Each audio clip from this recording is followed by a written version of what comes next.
Jane needs a job. She has a job. She works as a waitress at a local diner. She needs another kind of job, a role, a part, something. Anything to let her know she's on the right path.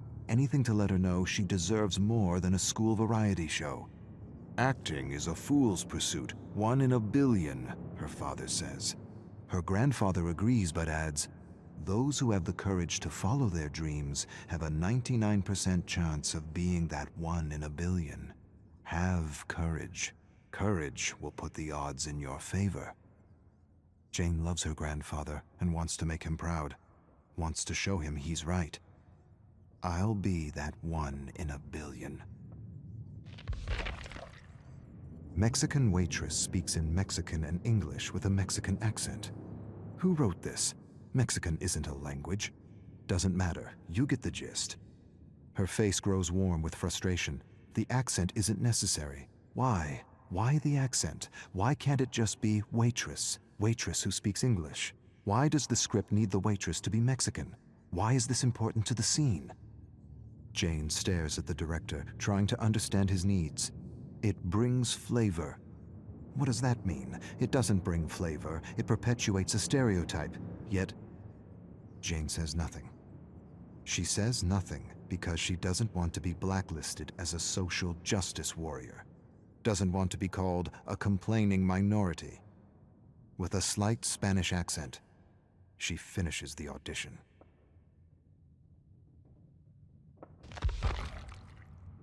Jane shares a beer with her friend Dwayne. Dwayne tells her how a creative executive hired him to be the co-writer of his terrible script, to be the spokesperson of his terrible idea, to validate his insensitive cultural appropriation of an African-American story. The creative executive wants to make a minority film because it's a fad, the quickest way to be recognized, the fast track to fame for a hack. Many writers told the hack his script was wrong on so many levels, badly written, disrespectful, boring, insensitive. Dwayne refused to accept a script that was disrespectful to his cultural heritage, refused to attach his name to a project so the executive could avoid accusations of cultural appropriation, refused to validate an entitled interpretation of a minority story. The executive discredited Dwayne by calling him a social justice warrior, fired him. Jane sighs sadly for her friend. At least the script won't get produced. Dwayne raises a skeptical eyebrow. The hack has a friend with money, lots of money. He'll write, direct, and produce.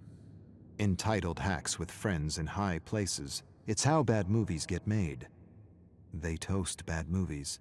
Jane laughs, not because it's funny, because it's true. It's been months. She hasn't worked. No calls, no auditions, nothing. Jane stares at the blank television screen. As a child, she used to imagine herself on television. She doesn't see herself on television anymore. Something is happening. She can't see herself succeeding anymore.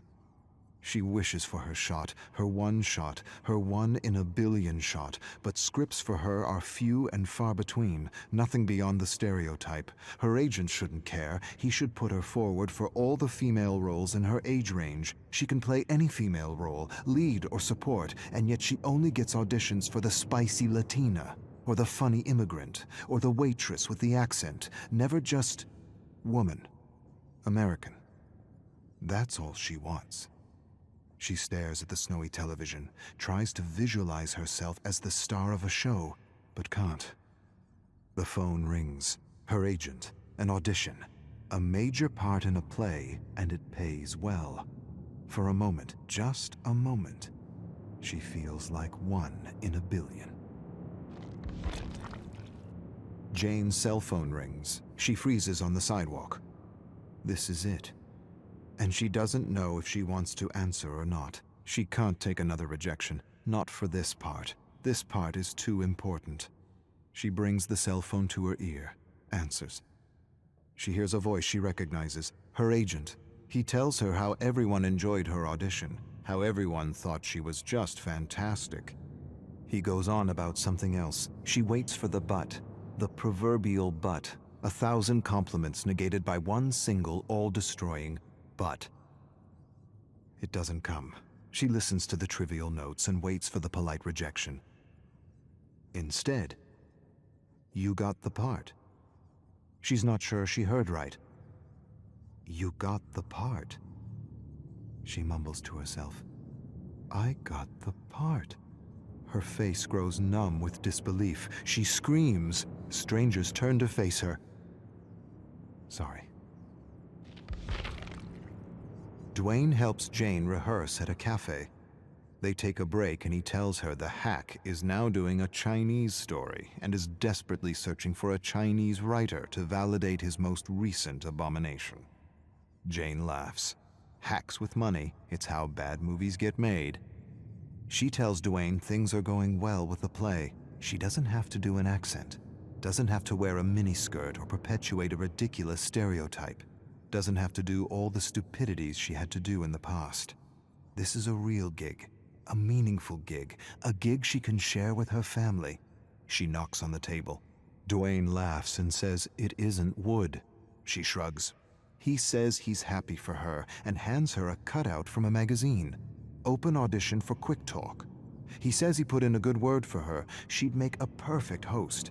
She thanks him, but the play takes all her time. Too bad. You're the most real person I know, and that's what the show needs. Authenticity. Last rehearsal before opening night, and she's nailed her role despite some last-minute changes to the script. She feels the adrenaline and a great sense of flow unlike anything she's ever experienced before. The director claps after the last line is delivered. He approaches her, tells her he's amazed, impressed, inspired, but he feels her character would work better with an accent. A what? The request undermines her, shatters her. Why? I don't understand. For giggles. It would be fun. The character doesn't need an accent. The character is fine without an accent. But it would add comic relief. Comic relief! That's what she is to this director, to the producers, to this industry. Comic relief. She stares at him. Waits for him to burst out laughing, waits for him to say he's joking, waits for an apology that never comes. She sighs and feels the strength of her ancestors coursing through her veins, a strength that won't allow her to sell out, a strength that won't allow her to perpetuate a hurtful image of what it means to be an American. She shakes her head at the director. Find a comedian, asshole. She storms off stage. Those who follow their path beat the odds, even if the odds are 1,000,000,000 to 1. Bullshit.